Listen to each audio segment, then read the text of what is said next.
right here. This is our state Republican Party platform. These are the principles. This is who we say we are.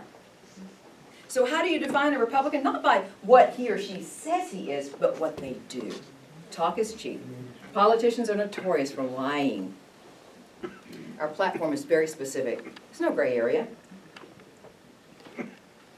And yet when I went to the state capitol during that time, I witnessed a Republican on the House floor testifying with the Democrats against a pro-life bill.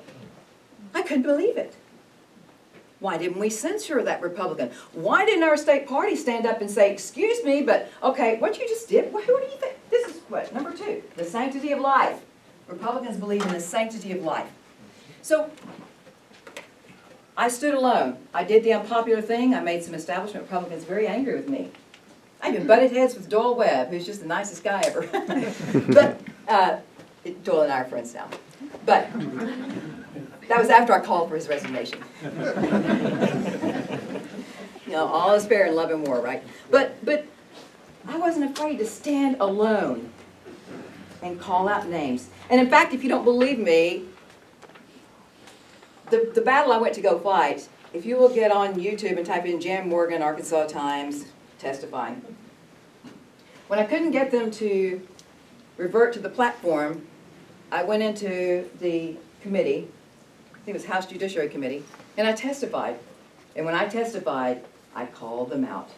I named the names of some very powerful Republicans. One was a nephew of the governor, a relative of the governor.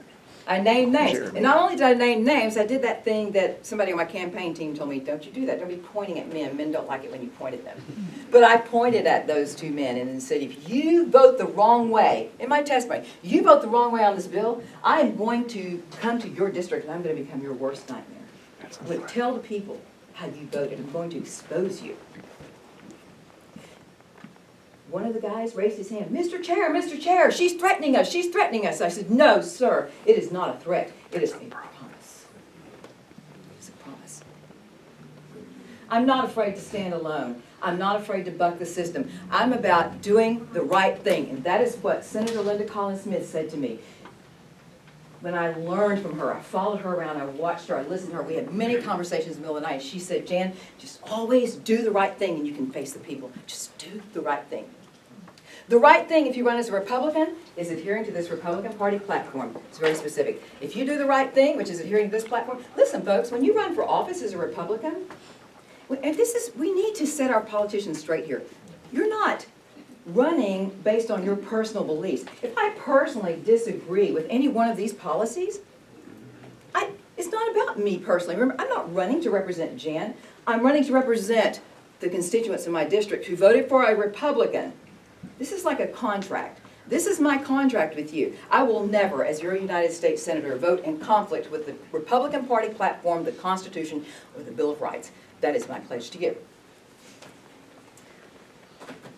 Competence to stand alone. I did that. Equality in actions. I called out the powerful people that no one else had the guts to call out. I did it. Courage. The general said, courage. A great leader has courage to make the right decisions. I've been accused of a lot of things, but being a coward has never been one of them. If you don't believe me, instead of getting into the details, when you go home tonight, go to YouTube and look up the documentary, one of the last documentaries I did. It's called Rampant Injustice. That is proof to you. If there's anyone here who thinks, oh, if she gets to D.C., she'll cower under those very powerful people. In that documentary, I took on and exposed the Criminal Investigation Division of the Internal Revenue Service and the United States Justice Department under Eric Holder's leadership. I exposed them for engaging in paramilitary Gestapo-style tactics by raiding conservative-owned businesses across this country. 4 of them were in Arkansas. They couldn't find a reporter to do that story. Nobody, oh, well, yeah, that's really wrong, but nobody wants to touch it because whatever reporter goes after the IRS and the Justice Department, I mean, who does that, right?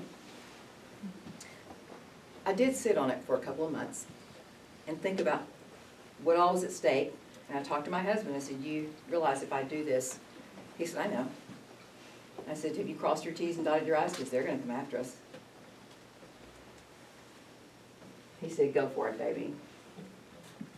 I love my husband. The media hates me, just like they hated Donald Trump. The mainstream media hates me, and I wear their hatred like a badge of honor. That's why you won't see the Arkansas Democrat-Gazette talking nice about Jan Morgan. In fact, when they do, when they're forced to mention me, they refer to me as that gun range owner in Hot Springs, as if that's all I've ever done in my life. Gun range owner in Hot Springs. Folks, yes, I am an NRA, USCCA, and Arkansas State Police certified firearms instructor, and I own a training facility. But I've only done that for 8 years. What the media never tells you that uniquely qualifies me for this job, for this time, to represent you, is that for 27 years of my life, I was an award-winning television investigative journalist with a specialty in exposing waste, fraud, and abuse in government. Has there ever been a better time to send me to the belly of the beast in D.C. than right now? Not only did I expose them, but I confronted them. And you know what? All of those Gestapo-style raids came to a halt after my documentary stopped.